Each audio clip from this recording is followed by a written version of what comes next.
எல்லோருக்கும் வணக்கம் நண்பர்களே. இந்த மிதுன ராசி அப்படிங்கிறவங்க நிறைய பேர் இருப்பீங்க. இந்த வீடியோவை பார்க்கக்கூடிய மிதுன ராசிக்காரர்களும் அந்த மிதுன ராசிக்கு சொந்தக்காரர்களாக இருக்கக்கூடிய அவர்களோட தாய் தந்தையரோ இல்லை அக்கா மாமா அந்த மாதிரி யாராவது ஒருத்தர் பார்த்துட்ருப்பீங்க. இந்த மிதுன ராசி அப்படிங்கிறது ஒரு தனித்துவமாக தெரியக்கூடிய ராசி அப்படின்னே சொல்லலாம்.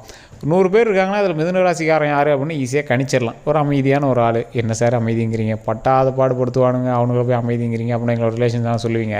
அப்படி இருந்தால் மறக்காம கமெண்ட் செக்ஷனில் பதிவிடுங்க. இந்த மிதுன ராசிக்காரர்கள் மற்றவர்களுக்கு நன்மை செய்தே பழகியவர்கள் அப்படின்னே சொல்லலாம். சார் பக்கத்தில் இருக்க அவன் என்ன சார் நன்மை செய்கிறான் அப்படின்னு நீங்கள் சொல்லலாம் சார். ஆனால் அவனுக்கு தெரியும் அந்த மிதுனராசிக்காரரோட மனசில் உள் மனசில் இருக்கும். அவங்களோட தாய் தந்தையருக்கும் அவரோட சகோதரருக்கும் அவரோட நண்பர்களுக்கும் அவர் செஞ்ச நல்லது அவங்களோட மைண்டில் இன்னும் இருக்கும். ஆனால் அதை வெளிக்காட்டிக்காமே தான் இருப்பாங்க. அதன் மாதிரி அதற்கான பலனை யார்கிட்டையும் அவங்க எதிர்பார்த்து எந்த ஒரு உதவியும் அவங்க செய்ய மாட்டாங்க.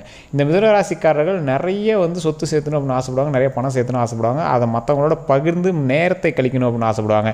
ஆனால் அவங்களோட வேலை சுமையினாலும் அவங்களுடைய நேர பற்றாக்குறையினாலும் அவங்க ரொம்பவே சிரமப்பட்டு தான் அந்த விஷயத்தை செய்ய முடியும்.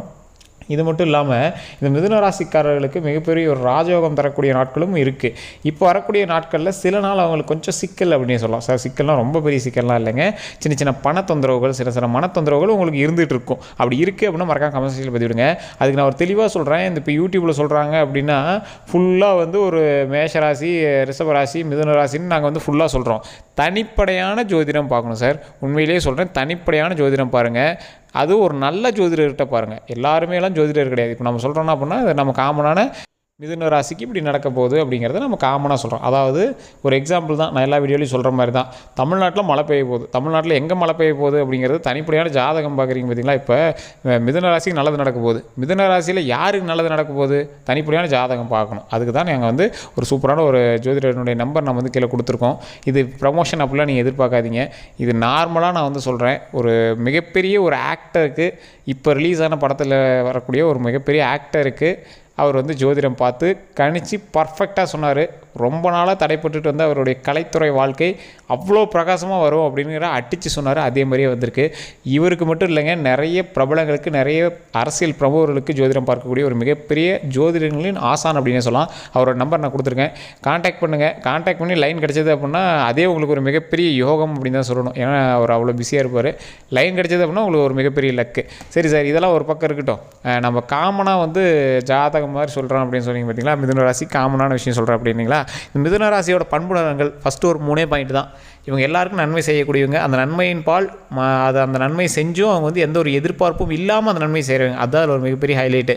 ஒரு மிகப்பெரிய விஷயங்கள் எல்லாத்தையுமே தாண்டி போயிடுவாங்க. அவங்க கூட இருக்கணும், அவனுக்கு துரோகம் தான் பண்ணுறான்னு தெரியும். ஆனால் ஒரு சின்ன புன்னகையோடு அந்த இடத்துல விலகி போவாங்க. அந்த புன்னகையை அவனை வச்சு செய்யும். அந்த அளவுக்கு அந்த மிதுன ராசிக்காரனுடைய ஒரு பண்பு அப்படிங்கிறது ஒரு அருமையான பண்பு அப்படின்னு சொல்லலாம். இந்த மிதுன ராசிக்கு இன்னொன்று சொல்லலாம் சார். ஒரு 100 பேர் இருக்கக்கூடிய இடத்துல, க்ரௌடு இருக்கிற இடத்துல இந்த மிதுன ராசிக்காரர்கள் தனித்துவமாக தெரிகிற அளவுக்கு அவங்களோட குணமோ, அவங்களோட வாய்ஸோ, அவங்களோட உடையோ, அல்லது அவங்களோட பாவனையோ, அல்லது உடல் அமைப்போ, ஏதோ ஒரு விஷயத்தில் இங்கே தனித்துவமாக தெரிகிற மாதிரி அந்த மிதுன ராசிக்காரர்களுக்கு காட்டும். அமைதியில் சிறந்தவர்கள் அப்படின்னு சொல்லலாம். 100% பேர் அமைதின்னு சொல்ல முடியாது. நட்சத்திரத்தின்பால், அதே மாதிரி லக்கினத்தின்பால் அந்த அமைதிங்கிறது கொஞ்சம் மாறுபட்டு இருக்கலாம். அதே மாதிரி செல்வம் சேருவதற்கு அதிகமான உழைப்பை போடுபவர்கள். சார் உங்களை மாதிரி உழைச்சவங்க யாருமே கிடையாது சார். ஆனால் உழைப்பில் நீங்கள் உழைச்ச அளவுக்கு இன்னும் ஊதியம் உங்களுக்கு கிடைக்கல அப்படின்னு தான் சொல்லணும். அதற்கான ஒரு நேரமாகவும் இந்த நேரம் அமையறதுக்கான வாய்ப்புகள் அதிகமாகவே இருக்குது. அதனால தான் தனிப்பட்ட ஜாதகம் பாருங்கள் அப்படின்னு சொல்கிறேன். இந்த தனிப்பட்ட ஜாதகத்தின் மூலமாக உங்களுக்கு ஒரு மிகப்பெரிய லைஃப் கிடைக்க போகுது. அந்த லைஃப்பை விட்டுறாதீங்க. குறிப்பிட்ட யோகம் கிடைக்கக்கூடிய ஒரு முக்கியமான நாள், பல 100 ஆண்டுகளுக்கு பிறகு வரக்கூடிய ஒரு சுபிட்சமான ஒரு யோகம் அப்படின்னு கூட சொல்லலாம். இந்த ரிஷபராசிக்காரர்களுக்கு சார் என்ன சார் இப்படி சொல்லுங்க, பல 100 ஆண்டுலாம் அப்படிலாம் கிடையாது அப்படின்பீங்க. சார் ஒன்றும் கிடையாது சார். கிரக மாற்றம் அப்படிங்கிறது 20 வருஷம் இப்போ சுக்கிரன் இருக்கிறாரு, 20 வருஷம் சுக்கிரன் வர போகிறாரு அப்படிங்கிறதெல்லாம் ஒவ்வொரு இதுக்கும் ஒவ்வொரு வருடங்கள் இருக்குது. ஸோ இப்போ 7 வருஷம் சனி முடிஞ்சது, அடுத்தது சுக்கிரன் வரப்போகிறார். அந்த சனி முடிஞ்சது, அடுத்தது கேது, அந்த கேது முடிய போது அடுத்தது சுக்கிரன் வரப்போகிறார். இப்படி ஒவ்வொன்றுக்கும் குறிப்பிட்ட இயர் இருக்குது. அந்த மாதிரி பல 100 ஆண்டுகள் இந்த கிரகங்கள் பிரயாணிக்குது. அதில் ஒரு நாள் உங்களுக்கு லக் அடிக்குது. அந்த லக்கில் தான் ஒருத்தர் பெரிய ஆள் ஆகிறதும், அவங்களுக்கு ஒரு மிகப்பெரிய அதிர்ஷ்டம் கிடைக்கிறதும், மிகப்பெரிய லாட்ரி அடிக்கிறதும், அந்த மாதிரிலாம் லட்சத்தில் கோடியில் ஒருத்தருக்கு அமையுது. ஸோ அந்த மாதிரி கிரகங்கள்லாம் பார்க்கணும் அப்படின்னா தனிப்படையான ஜாதகம் பார்த்து தான் நம்ம தெரிஞ்சுக்கணும். அதுக்கு தான் அந்த நம்பரை நான் கொடுத்துருக்கேன். இப்போ ஜாதகம் பார்க்குற எல்லாருமே கரெக்டாக பார்க்குறாங்க, எல்லாருமே தப்பாக பார்க்குறாங்க அப்படின்னு நம்ம சொல்ல முடியாது. அதில் குறிப்பிட்டவங்க அடித்து சொன்னால் அது நடந்திருக்கணும். அதுதான் நம்ம வந்து உண்மையான ஜாதகம் அப்படி சொல்கிறது. இப்போ நாம் பார்க்கக்கூடிய நான் கொடுத்த நம்பர்லாம் வந்து பார்த்திங்கன்னா நான் வந்து பார்த்து வியந்த ஒருத்தர். ஏன்னா பிரபலங்களோட பேரில் அதில் மென்ஷன் பண்ணக்கூடாது, அதனால் நான் வந்து மென்ஷன் பண்ணலை. நீங்கள் தனிப்படையான ஜாதகம் பார்க்குறீங்க அப்படின்னா இந்த மாதிரி ஒரு பிரபலத்திட்ட பாருங்கள், ஒரு பிரபலமான ஜோதிடர்கிட்ட பாருங்கள். எங்கே போய் பார்த்தாலும் ஜாதகம் தான்ப்பா அப்படின்ட்டு நீங்கள் பாட்டு கற்றுக்கிறவங்கிட்ட அவங்ககிட்டலாம் போய் பார்க்காதீங்க. இவர் கற்றுக் கொடுக்குறவர். இவர் வந்து ஒரு டியூஷன் சென்டர் மாதிரியே, ஒரு கிளாஸ் மாதிரியே ஒரு 20-30 ஜோதிடர்களுக்கு டியூஷன் சென்டர் மூலம் மாதிரி நடத்துகிறவர். நான் அவங்க மூலமாக தான் இவரையே நான் பிடிச்சேன். ஸோ நம்ம சேனலுக்காக நான் நம்பர் வாங்கி நிறைய பேர் கேட்டு இருக்கீங்களா கமெண்ட்டில் எங்களுக்கு ஜாதகம் தனிப்படையான ஜாதகம் பார்க்கணும்னு கேட்குறதுனால நான் நம்பர் வாங்கி போட்டேன். உங்களுக்கு பயன் இருந்தது அப்படின்னா நீங்கள் வந்து பயன்படுத்திக்கோங்க. இது ப்ரமோஷன் மாதிரி அப்படிலாம் கிடையாதுங்க. நான் நார்மலாக உங்களுக்கு ஹெல்ப்புக்காக தான் சொல்கிறேன். ஏன்னா அவர் ரொம்ப பெரிய விஐபி, அவரோட கான்டாக்ட்ஸ் எனக்கு கிடைச்சதே பெருசு அப்படிங்கிறதுனால தான் நான் எல்லா வீடியோலையும் அதை போட்டுகிட்டே இருக்கேன். ஸோ அதை நீங்கள் கட்டாயம் பயன்படுத்திக்கோங்க.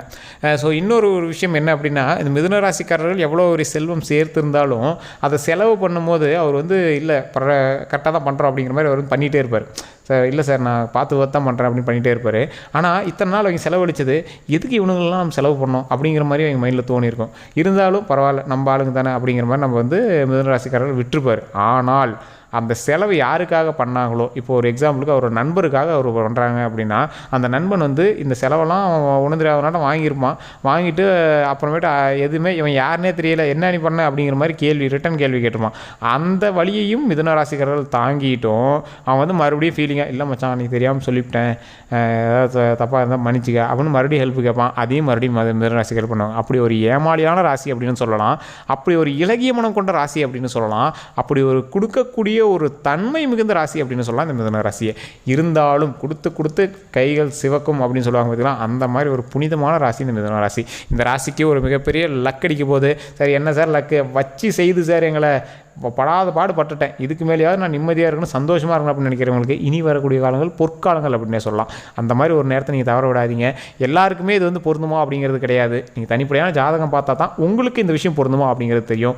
வாகன ரீதியான விஷயங்கள் இதை நான் முன்னாடியே சொல்லிடுறேன். இதெல்லாம் உங்களுக்கு நடக்க போகுது அப்படின்னு சொன்ன பார்த்தீங்கன்னா, அதாவது உங்களுக்கு லக்கு நடக்க போகுது, அது தொழில் ரீதியாக நடக்க போதா, இல்லை உங்களுக்கு ஏதாவது ஒரு மிகப்பெரிய ஒரு கலைத்துறையில் நீங்கள் பெருசாக போகிறீங்களா, இல்லை நீங்கள் எதிர்பார்த்து ஏதாவது ஒரு செயல் நடக்க போதா, இல்லை திருமணம் ஆகுது திருமணம் நடக்க போதா, இல்லை குழந்தைகள் கிடைக்காம இருக்கிறீங்க குழந்தைகள் கிடைக்க போதாங்கிறது இந்த நல்ல நேரத்தில் உங்களுக்கு கிடைக்க போகுது. இது எல்லாம் ஓகே, இதெல்லாம் சூப்பர் தான். இது இல்லாமல் இன்னொரு விஷயம் இருக்குது, உங்களுக்கு இது பண்ணக்கூடாது கொஞ்சம் பார்த்துருங்க அப்படிங்கக்கூடிய சில விஷயமும் இருக்குது. அந்த விஷயம் என்ன அப்படிங்கிறதையும் நான் சொல்லிடுறேன். எல்லா ராசினருக்கும் குறிப்பிட்ட டைமில் நீங்கள் வந்து பண செலவு பண்ணக்கூடாது அப்படின்னு சொல்லுவாங்க. அதே மாதிரி டாக்குமெண்ட்டு இந்த செக்யூரிட்டிக்கு கையெழுத்து போகிறது இதெல்லாம் பண்ணக்கூடாதுங்கிறது ஒரு பக்கம் இருந்தாலும், நீங்கள் இந்த டைமில் வாகனத்தில் கொஞ்சம் கவனமாக இருங்க. வாகன ரீதியாக நீங்கள் அமௌண்ட் போகிறதுலையும் கொஞ்சம் கவனமாக இருங்க. அதே மாதிரி நீங்கள் வந்து ஆடு மாடுகள் விற்கிறீங்க, இல்லை ஆடு மாடுகள் சம்மந்தப்பட்ட தொழில் பண்ணுறீங்க, இல்லை அதெல்லாம் கொஞ்சம் இருக்கீங்கன்னா அதெல்லாம் கொஞ்சம் கவனமாக இருங்க. இதுதான் வந்து உங்களுக்கு ஒரு முக்கியமான இது. அதாவது வாகனங்கள் தெய்வத்தினுடைய வாகனங்களாக இருந்தாலும் சரி, உங்களுடைய வாகனங்களாக இருந்தாலும் சரி, தெய்வத்தினுடைய வாகனங்கள் மாடு எலியிலேருந்து இந்த சின்ன சின்ன விலங்குகள் வரைக்கும் தெய்வத்தினுடைய வாகனங்களாக பயன்படுத்தி இருந்த சில விஷயங்கள் உயிரினங்கள் அது ஒரு பக்கம் இருந்தாலும், அதில் தொழில் ரீதியாகவும் அதை வச்சு ஏதாவது தொழில் பண்ணியிருந்தீங்கன்னா அதில் கொஞ்சம் கவனமாக இருங்க. வாகனங்கள் 2 வீலரு 4 வீலரு இல்லை ஏதாவது லாரி அது இதெல்லாம் ஓட்டிகிட்ருக்கீங்க அப்படின்னா அதில் கொஞ்சம் கவனமாக இருங்க. அதை வச்சு நீங்கள் தொழில் பண்ணுறீங்க, ஏதாவது நீங்கள் மாற்றி விட்றீங்க, வண்டி மாற்றுறது இல்லை வண்டியில் ஏதாவது தொழில் பண்ணுறீங்க அப்படின்னா அந்த தொழிலில் நீங்கள் கொஞ்சம் கவனமாக இருங்க. இப்போ லாரியில் லோடு போகிறீங்க அப்படின்னா லோடில் கொஞ்சம் கவனமாக இருங்க. என்னென்ன ஏற்றுறோம் இறக்குறோம் அதெல்லாம் கொஞ்சம் பார்த்துருங்க. திருட்டு பயங்கள் இல்லாமல் கொஞ்சம் பார்த்து பக்குவமாக மூவ் பண்ணிங்க அப்படின்னா போதுமானது. இல்லை நீங்கள் வண்டி பிஸ்னஸ் பண்ணுறீங்க, இல்லை புதுசாக வண்டி எடுக்க போகிறீங்க சார், இப்போ வந்து வண்டி பார்த்துருக்கோம் எடுக்க போகிறீங்க அப்படின்னா அதில் தனிப்படையான ஜோதிடத்தை பார்த்துட்டு எடுங்க. இப்போ எடுக்கலாமா, அது வந்து உங்களுக்கு டைம் கரெக்டாக இருக்கா, இல்லை வாகனங்கள் வந்தால் உங்களுக்கு ஏதாவது இருக்கா என்னங்கிறத நீங்கள் பார்த்துட்டு தெரிஞ்சுட்டு வாங்கினீங்க அப்படின்னா ரொம்பவே நல்லது. வாகனங்கள் ரீதியான சில உயிரினங்கள் விலங்குகள் ரீதியான விஷயங்களில் கவனமாக இருக்க வேண்டிய இடம் இந்த மிதுன ராசிக்கு.